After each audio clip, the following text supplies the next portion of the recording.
There's Vista, taken down to about half health, slowed, but isn't going to get knocked up as there's the flash, but Vista, that's just, you're never going to be safe there, and that's first blood going to T1. Owner picks it up, and the bottom lane is going to benefit. Oh, yeah, and here we go. Suddenly, the Caitlyn lane is losing out to Gumayusi Keria with a really nice gank from Owner here. And it was played so well there because there's not much you can do. Unfortunately, as you mentioned for Vista, like you have to move away from this huge voyage to the right side there, which makes him vulnerable as Dudu. Yeah, he's in the mist as the needlework's coming out. He wants to try and find this. The ghost has been popped as now Zeus, doesn't find the shock blast that would have been the solo kill, and instead Dudu picks it up. Well, he does have a blast going to make his way in if he wants to, as Owner dives forward, finds the ulti to split up this fight, but it's a good double knock-up, and immediately Karis able to help out. It was a bit of a sombrero, but otherwise not too much to worry about as the double kill comes forward for Onfleek. Keria now diving onto Vista. Once again, he avoids the knock-up, and Keria with the Devour available, but is he able to save the Xin Zhao? The answer is absolutely. As esports really being a little bit wishy-washy on how they want to do this. Yeah, he does have himself an orb, as now Owner could be in trouble. Gravity field goes down, and that is going to be Shirley diving into the turret, but it's Onfleek trying to get out, and Gumayushi's here in the nick of time to grab that kill. Good shockwave is going to connect onto Faker, and he'll go down for the 1-for-1 right now.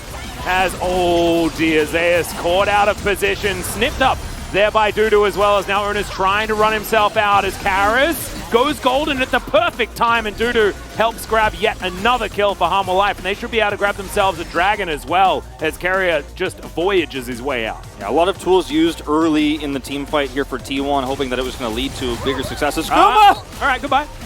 Gale forces up, and he's going to grab a kill there. And look, we're going to need a chiropractor for Gumayusi after this game, if it's a T1 win, because his back is under a lot of pressure. Oh, it certainly is in this game where he still maintains a CS lead. We'll walk this one out. It's T1, can they defend? This tower is very, very low. Faker over to the side. That's a great knock-up as the shockwave is going to connect, but only onto Keria. Eats the grey health and is going to fall down, but now the Chaos Storm as Faker flashes on in. Karis is not going to survive this one. Onfleek doing his best to try and do the same as the curtains have been called. Onfleek, will he have another flag and drag is kind of the question here, as we've traded 1-for-1 so far. As that was a very strange interaction, but that's fine. Death Ray is going to connect, and Faker makes the trade better for T1. Faker is going to make it a better trade for them. That was such a great crescent guard from Owner there to split the fight in half, grab those 2 kills. Better trade, as you mentioned. Keria's heroics as well. Keep Gumayusi in the fight and alive. Doesn't even have to flash. So they're just going to try to put his health low here, force it to lay back with this ultimate. And still, at the end of the day, Onfleek going to dive forward. Owner, Wind becomes lightning, is now Dudu fighting Zeus and losing. Just gets solo killed by the late game chase. Not something I was expecting to say, as the orb comes in, slows down Owner with the dissonance. As now Faker lying in wait. The Cataclysm is going to be used as the shockwave pulls him back, and Onfleek is going to survive. But now, 1 member dead, Baron up in 35 seconds. Dudu does have his teleport. And this is why you see Zeus in these bushes, in these aggressive positions so much, even though we can see everything, and so many times it looked like, oh, maybe he's going to get caught, or he's really putting himself in harm's way. The one time you actually do kill the Gwen, you said earlier, if you don't kill the Gwen, that's a big problem, but the one time you actually do catch her and burst her down and she puts up the miss, but you're already in there, you just 100-0 her, and then suddenly 100% of map control goes to T1. The timing of this is perfect. It's the next Baron spawned. And Onfleek needs to be careful about getting near this. They have this choke point controlled with a Victor, mind you. And T1 immediately going to start this Baron. They haven't peeled off it just yet. The teleport coming in for Dudu.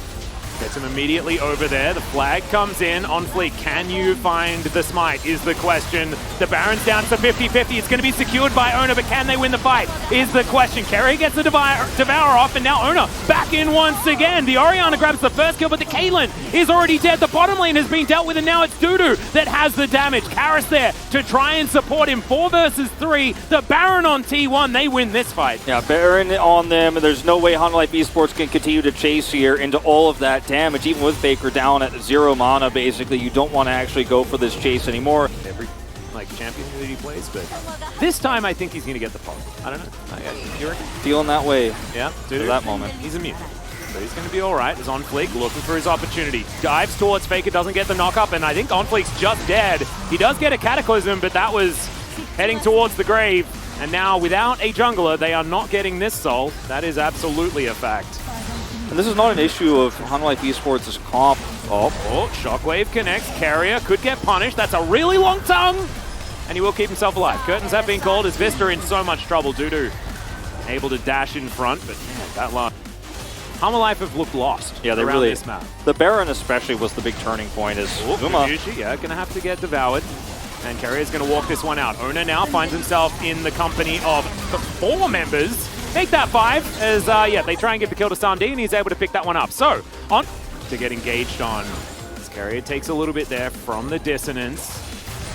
Ooh, the positioning here for Karis is so good, though.